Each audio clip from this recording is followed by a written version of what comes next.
Where is our great man of history? By N. D. Wallace Swan. Man stands on a precipice of time. Before us lies a path ridden with unending obstacles. Behind us are our progenitors, old, obsolete, incapable. Remainders of their essence lay within us, enough hopefully to make a difference. Ahead of us lay our future, our progeny, and all we will foment. This is our canvas. We can correct none of the past, even the horns at the Battle of Jericho cannot wake it. We must accomplish what is necessary going forward. My friends, this is growing more obvious with each day, more necessary, that we seek out righteous justice in our epoch, our birthright. We need an embodiment of our idea in human form, a Caesar, a leader who must come before the decline, lest civilization slide all the way back. We must overlay and superimpose our treatise on being, the man who must halt the fall. We must author our truth, and with it weave our Caesar, and by his will, the world. But how much have we ourselves become fasted to the rotting, molding canvas of the so-called Enlightenment? How many stories of earlier epochs were corrupted and stained, even unwittingly, by Enlightenment impressions? What if this is a useless fantasy bordering on the societally schizophrenic, and what is Providence? Have we not been blinded by this malfeasance? How long have we been adrift without helm or keel? How long since we torched our sails and fanned the flames with our prods and paddles? We as a civilization huddle in the damp dark recess, staring into the abyssal deep, pleading for mercy. Kali Yuga yawns. In our Plato's cave we stare at the shadows on the walls, and destroy the insane who deny our reality. No man can ever directly access the mind of another, except through stories. These stories become reality for us, through reference and relation. Through it men are directed to whichever action power demands. Mercy only comes when the authors command it. How much of what we think comes from what we experience? Well, how can we conceive of experience without a reference? And what of ourselves can we reference? Virtually nothing. Nearly all our reference, if not all, comes from without, not within. The world historical epic, regardless of who or what has written it, is larger than us. We are at its mercy, and believe me, it will show us none. We see what we are shown. There is a vast gulf between seeing and being shown. A wild mountain goat sees the world, the dangers, and predators. He is free to live and to die by his own bloodied struggle, while a sheep is penned, curated and mastered over to live and die at the hands of their shepherd. They see the shepherd's world, for their entire existence. The pasture. The crook. The shepherd. Sheep never see the knife that slits its throat, only the bloodied ground as it bleeds out. Curation versus instinct. Curation, advertisement, education. All scopes and forms. All undeniably push out a vision of the world to show you, not merely what to see but how to see it. Selection of particular commentators, or to have commentators at all. Editorial content control, selection of particular viewpoints, each contributes to a power over a narrow range of permissible perspectives, allowable outcomes, and particular narratives. This authors, and authorizes a narrow bandwidth of what reality is, and which reality you must own and avow. Not only that, but you must confess in and profess this reality outwardly. To question or deny reality is demented despite it meaning that one's mind has become lost, deminded, to think outside the permissible bandwidth, even though it takes quite a bit of mind to do so. Although there are plenty of demented people who are quite outside the bandwidth, there is a difference between an insane, and pasteurized, sheep and a wild mountain goat. This curated reality becomes like a dam on a river of truth, that rarely releases the powerful waters downstream. Over time, it must curate more and more elaborate lies, which builds the dam walls higher and broader. As this happens, the waters build up behind it, flooding more and more of the land behind, with more and more people leaving the area, as the narrative structures cannot support the flooding. The waters, truth, become more undeniable over time, and soon the dam becomes so high it can no longer support the rise. The dam may from time to time release some truth through the dam, extending its power over time but with diminishing narrative momentum.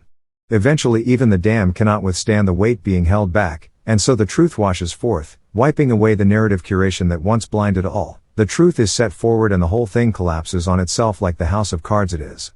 But what is this dam of our narrative reality which holds us back from solving the molding rot with which we currently suffer? In the Enlightenment view, history is progressing along a linear path, always improving upon the material human condition, and in some views the immaterial. It imagines that the human condition will continue to improve, and we will eventually reach a state of civilization similar to Gene Roddenberry's Star Trek, where man goes without the struggle over material wealth, and lives in utopic plenty. One would imagine that this would lead to a lack of conflict, for what need would conflict serve under even a relative utopia? But even Star Trek cannot imagine such a thing. Conflicts exist in this narrative where humans compete, work with, destroy, and are destroyed by varying alien species. Why? Well, the truth is that even Star Trek is not utopic. It is rife with both material and immaterial conflict over resources, influence, and control. This is fundamental to reality, because limited resources bring competition. In contrast, demand is limitless. If you meet all the needs of a population, they will grow thanks to the resources, and then need to expand resources or the new population will go without. This creates expansion pressure. If you create a system that controls population growth, you then have pressure against natural human behavior, a pressure of its own, leading to competition within that system, creating conflict over internal control and power, or overprivileged access to the limited resources within the limiting system. The continuous progress of the human condition is not linear, it is always cyclical, and if not proven by history, through the logic of growth maximization leading to shortage and decline when a group eventually fails to expand their resources. Wisdom versus knowledge. Wisdom and experience will always trump knowledge and theory. Wisdom comes from the experience of real-world conditions, as it has contended with and overcome unforeseen conditions and circumstances beyond the limits of human imagination. Good evidence for this has been pouring out of journals and academic papers regarding the decline in rates of innovation since 1873 AD. During the First and Second World Wars, there were still many innovations per capita, though even by then it had dropped significantly. That drop, however, is nothing like what we are seeing today. We are reaching levels of innovation nearing that of 1455 AD. This decline is happening despite the centralization and systemization of corporate bodies not only having access to a much broader swath of the population, but a greater ability to bring these particular and rare people together to combine their talents. Despite this, innovation is dropping off a statistical cliff. We do not know yet what the cause is, but one might speculate that the lack of liberty when it comes to innovation, combined with the lack of urgent necessity, perhaps as a result of decadence, and then looking at the managerial incentives demanding something to show for the investment of time and money leading to middling, stagnant, and inconsequential changes, combined again with a homogeneous monolithic corporate culture, one might possess a theory as to how we got here. Throughout the 20th century, the size of the state, corporations, and unions grew massively, and innovation declined similarly. For as much as the existing power structures want to signal diversity, inclusion, and equity, we find our systems becoming more and more uniform, exclusive, and unfair. The theory of linear history holds little weight in comparison to the obvious, clear, and experiential existence of cyclical history. For all the talk of linearity, we see no progress within the framework. If linearity is true, progress should occur when theories posited through it are put into practice, leading to at least some incremental change.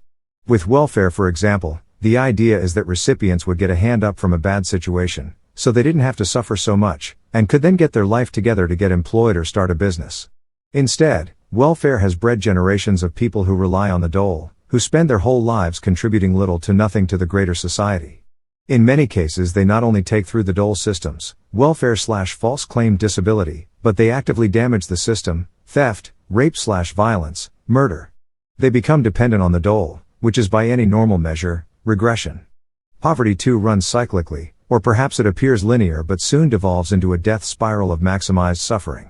Very rarely does someone actually escape the welfare trap, and every time someone does, proponents will be sure to mention it. Each and every time a proponent of the linear view is shown a failure in their theory, they explain it away as if it wasn't the fault of an untrue theory, but that it was not practiced correctly. It is utterly contemptible and cowardly. It is not even true to their alleged claims of enlightenment. They wear sunglasses even at night to hide from the darkness in their minds. Democracy versus power. Western democratic institutions, as they would self-describe, are a tremendous cope for the boomer generation which has utterly failed to understand their world historical place. This system of interlocking institutions once offered the greatest material wealth in not just the contemporary world, but all of world history. Now, as it fails to provide basics like decent food, and decent housing to an ever-shrinking middle class, the eternal boomer clings to their constitution, charter, and patriotism, like the pathetic character of Uncle Rico from the film Napoleon Dynamite, reminiscing. "Yeah. Coach would have put me in fourth quarter, we would have been state champions. No doubt. No doubt in my mind. But the fourth quarter came, boomers. The fourth quarter came and the coach, fate, put you in at QB. You made one throw for a few yards, things were looking okay. But then you did a QB sneak and got hammered by the linebackers. All you have done for the 40 years thence is take a knee and run out the clock. You think you won, but you were already losing. You were coaxed by the media and authors of your reality to blow through your children's inheritances in the biggest YOLO in human history. You grew lazy, fat, and degenerate.